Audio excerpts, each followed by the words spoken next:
আমাদের রাজনীতির সাথে আমাদের রাজনীতির আদর্শ আকীদা অনেক কিছু ডিফারেন্স।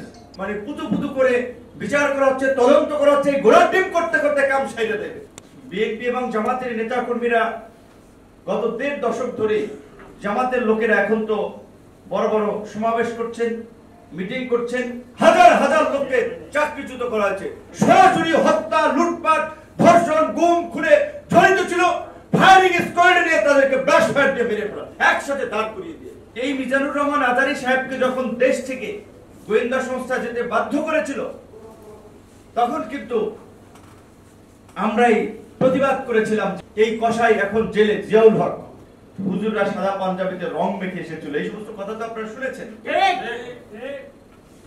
বিএনপি এবং জামাতের নেতা কর্মীরা গত 1.5 দশক ধরে জামাতের লোকেরা এখন তো বড় বড় সমাবেশ করছেন, মিটিং করছেন, কিন্তু এই জুলাইয়ের আগে কিন্তু 20 জনে মিলে ঘরের মধ্যে মিটিং করতে পারে নাই। মিটিং করতে গেলেই নাশকতার গোপন পরিকল্পনা করতেছিল, কিংবা দেশ বিরোধী, দেশদ্রোহী কাজ করতেছিল, বিশৃঙ্খলা করতেছিল, এলাকা অস্থিতিশীল করতেছিল। এই অভিযোগে কিন্তু তাদেরকে আটক করা হতো। এমনকি মা, মেয়ে, ছেলে, ছোট বাচ্চা সহ আটক করা হতো। এই ঘটনাগুলো অনেক আপনারা দেখেছেন।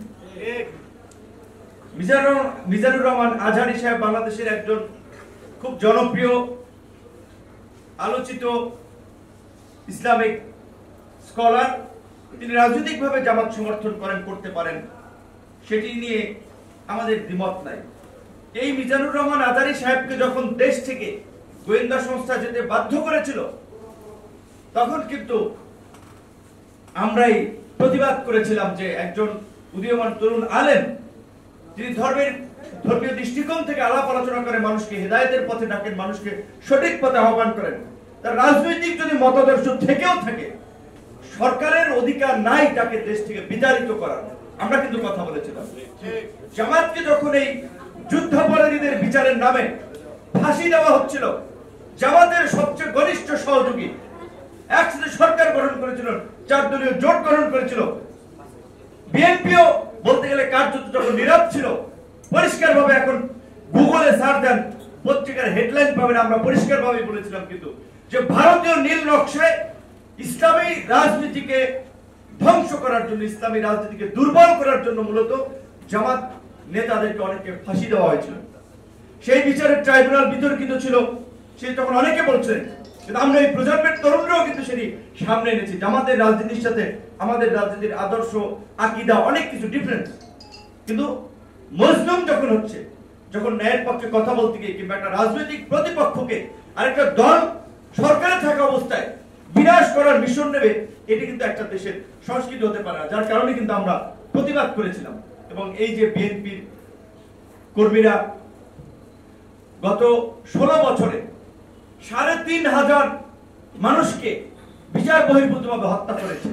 বিএনপির এই পল্টন এলাকার আলোচিত নেতা কমিশনার ছিলেন চৌধুরী আলম, তুখোর ছাত্র নেতা, সেই টিপাইমুখ বাঁধের বিরুদ্ধে হুঙ্কার দিয়েছিলেন। ছাত্র নেতা থেকে জননেতা হয়েছিলেন ইলিয়াস আলী, ঢাকা বিশ্ববিদ্যালয়ের ছাত্র ছিল। এই কসাই এখন জেলে, জিয়াউল হক। আমার ভাই যেটা বলেছিলেন, আমরা এটাই বলেছিলাম যে বিপ্লবের স্পিড হচ্ছে। যারা গত 16 বছরে সরাসরি হত্যা, লুটপাট, ধর্ষণ, গুম, খুনে জড়িত ছিল, ফায়ারিং স্কোয়াডে নিয়ে তাদেরকে ব্রাশ ফায়ার দিয়ে মেরে ফেলা, একসাথে দাঁড় করিয়ে দিয়ে। আজকে এই মানে পুতু পুতু করে বিচার করা হচ্ছে, তদন্ত করা হচ্ছে, ঘোড়ার ডিম করতে করতে কাম সাইডে দেবে। তারপর দেখবেন নির্বাচন হয়ে গেছে, রাজনৈতিক সরকার ক্ষমতা আসলে রাজনৈতিক ইন্টারেস্টের জায়গা থেকে দেশি বিদেশি অনেক দেন দরবারের রাস্তা খুলে যাবে। শেষ পর্যন্ত বিচার আচার নাও হতে পারে, নাও হতে পারে, বাস্তবতার আলোকে বলছি। সেই জন্য আমরা বলেছিলাম যে বিপ্লবের পরে সাধারণত সরকারি কর্মকর্তা, কর্মচারী যারা থাকে, পৃথিবীর বিভিন্ন দেশে হাজার হাজার লোককে চাকরিচ্যুত করা হয়েছে। আপনার অপসারণের পত্র বা পদত্যাগ পত্র, অব্যাহতি পত্র দিয়ে হাতে ধরিয়ে দিয়েছে, চলে যান। সরকারি এই কর্মকর্তা, কর্মচারীদের 20 লাখ কর্মচারীদের মধ্যে যদি 50,000 কর্মচারীকে চাকরিচ্যুত করা হতো, এটি খুব বেশি হতো 20 লাখ কর্মীর মধ্যে। এই গণ অভ্যুত্থানে যারা অংশ নিয়েছে, ছাত্র জনতা, নাগরিকরা, প্রাইভেট প্রতিষ্ঠানে চাকরি করে সরকারি প্রতিষ্ঠানে চাকরি করে নাই, তাদের মধ্যে থেকে কয়েক লক্ষ যুবক